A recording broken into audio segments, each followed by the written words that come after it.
15 अगस्त है, उसके बारे में। देखिए, अमन समाज पार्टी की ओर से सभी भारतवासियों को 15 अगस्त और रक्षाबंधन की बहुत बहुत शुभकामनाएं।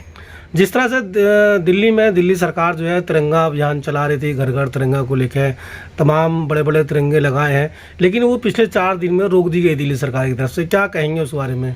देखिए, दिल्ली सरकार और केंद्र सरकार की क्या नूरा कुश्ती हो रही है। अब इनके अपने क्या मतभेद हैं, उसके चक्कर में रोकी गई है। तो केजरीवाल जी बताएंगे या मोदी सरकार बताएगी? जी, जिस तरह से 112-110 फुट लंबे झंडे तिरंगे लगाए गए हैं, बहुत सारे उसमें मुस्लिम बहुल्य इलाके, खासकर मुस्लिम बहुल्य इलाके छोड़ दिए गए हैं, उनमें तिरंगे नहीं लगाए गए। क्या लगता है कि वो उनकी साजिश है या उनकी चूक है या कहीं ना कहीं उनका भेदभाव है? देखिए, ये साजिश है, चूक नहीं है, बहुत बड़ी साजिश है। ये आरएसएस के लोग हैं, आरएसएस वाले काम कर रहे हैं, चाहे उसमें केजरीवाल हो चाहे केंद्र सरकार हो। और केजरीवाल तो आरएसएस का छोटा रिचार्ज है, हम पहले भी कह चुके हैं। इसीलिए ये सब आरएसएस की मंशा पे चल रहे हैं। जो आरएसएस इनका आका हुक्म करेगा उसी हिसाब से काम करते रहेंगे। देखिए, भारत देश संविधान से चलता है, ना आरएसएस की सोच से चलेगा, ना किसी पार्टी की सोच से चलेगा। देखिए, संविधान के दायरे में सब देशवासी बराबर हैं और सबके लिए देश बराबर है।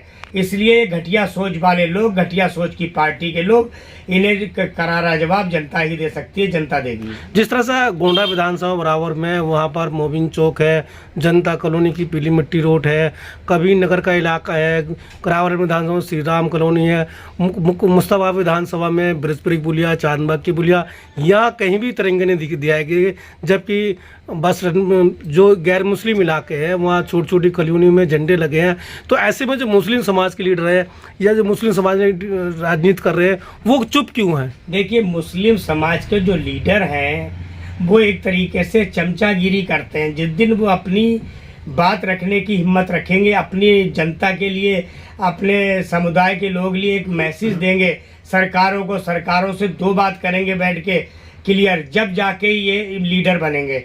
देखिए, इस तरीके से आपको हम पहले बता चुके हैं। देखिए, राजनीति बहुत गंदी चल रही है। राजनीति इतनी गंदी उस स्तर पे आ गई है कि हम सोच भी नहीं सकते हैं। जिस तरह से आप भी तो मुस्लिम लीडरशिप को कन्वर्ट कर रहे हैं, आप भी तो मुसलमानों को लीडर कर रहे हैं, आपने क्यों आवाज नहीं उठा रहे हैं? देखिए, मैं मुस्लिम लीडरशिप, बेशक मुस्लिम हूँ मैं, लेकिन मैं मुस्लिम लीडरशिप की बात नहीं करता। मेरे लिए भारत देश के जितने भी लोग हैं, सारे मुस्लिम नेता यही बात तो कहते हैं। सेकुलर की बात तो सभी कहते हैं ना। जब उनसे क्वेश्चन पुटअप कर लो कि मुसलमानों की बात कौन करेगा, तो कहते हैं कि हम सेकुलर हैं। फिर हिंदू आपकी बात क्यों उठाएंगे? बिल्कुल सही बात है आपकी, जायज बात है। मगर उस मुस्लिम लीडर जब वो चमचागिरी कर रहे हैं, वो अपने, आप भी तो मुस्लिम है ना। हाँ, तो मैं तो अपनी तरीके से बात रखता हूँ, बराबर रखता हूँ।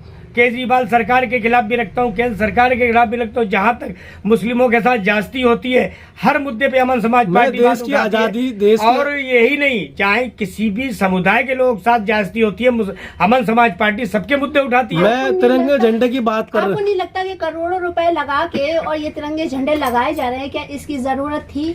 नहीं, इसकी जरूरत थी या नहीं थी, ये तो अच्छी बात है। मैं तो कहता हूँ हर घर पे तिरंगा हो, हर घर पे तिरंगा, हमें कोई दिक्कत नहीं है कि देश के लिए है। हमारा तिरंगा मेरी जान है। तिरंगा, अपनी जान को आदमी जुदा नहीं कर सकता। ठीक है, हम तो चाहते हैं हर गली हर नुक्कड़ पे तिरंगा लगे। मगर इन केजरीवाल सरकार और केंद्र सरकार के मुंह पे तमाचा है कि मुस्लिम बहुबल क्षेत्र आपने क्यों छोड़ा। इसका जवाब केजरीवाल सरकार भी दे और केंद्र सरकार भी दे। ऐसा क्यों नाइंसाफी कर रहे हैं मुस्लिमों के साथ कि एक झंडा मुस्लिम एरिया में नहीं लगेगा और बाकी एरिया में झंडा लगेगा? अरे, झंडा तो संविधान की देन है। संविधान की, हमारा क्या नाम है, हम संविधान पे चलते हैं। हमारे लिए संविधान सबसे बड़ी चीज है। देखिए, हम संविधान के दायरे में रह के काम करते हैं। देखिए, संविधान हम संविधान के तहत कहते हैं कि हम, अगर उन्होंने नहीं लगाया कोई बात नहीं, हम तो मुस्लिम लोगों से ये कहते हैं कि अगर सरकारें तुम्हारे एरिया में झंडा नहीं लगा रही हैं, अमन समाज पार्टी हर जगह झंडा लहरवाएगी और लगवाएगी। जो एरिया रह गए आप हमें बता दीजिएगा, उन एरियो में अमन समाज पार्टी झंडा लगवाएगी। अच्छा, एक और आखिरी सवाल था। जिस तरह से पहले हाईमार्क्स लाइट आई, उसमें घोटाला हुआ, अब तिरंगे को लेकर मार्केट में बजट बताया जा रहा है कि जो झंडा है उसका इतना ज़्यादा बजट है, कहीं ना कहीं घोटाले की चपेट में की शंका से देख रहे हैं। ऐसे में आप क्या मानते हैं? देखिए, घोटाले तो केंद्र सरकार या दिल्ली सरकार, कोई भी सरकारें हैं, कहते हैं घोटाले तो मरे हुए आदमी की जान में से भी पैसा निकाल लेते हैं। घोटाले तो चलते रहे हैं। सरकारें जितनी स्कीमें आती हैं वो सरकार घोटाले करने के लिए स्कीमें लागू करती हैं। अब 1 रुपए की चीज़ वो 100 रुपए में दिखाते हैं, तो घोटाला नहीं तो क्या होता है? ये घोटाला होता है। जाहिर सी बात है, RTI लगाओगे, इसी एक झंडे की कई कई हज़ार रुपए कीमत निकलेगी। जब ये लगाया जाएगा, देखिए 200 रुपये झंडा कई हज़ार रुपये में बिक रहा था, इन्होंने सरकारों ने लिया है। तो ये सब घोटाले, सरकारों का काम है घोटाले करना, इन्हें अपने खर्चे चलाने हैं। बहुत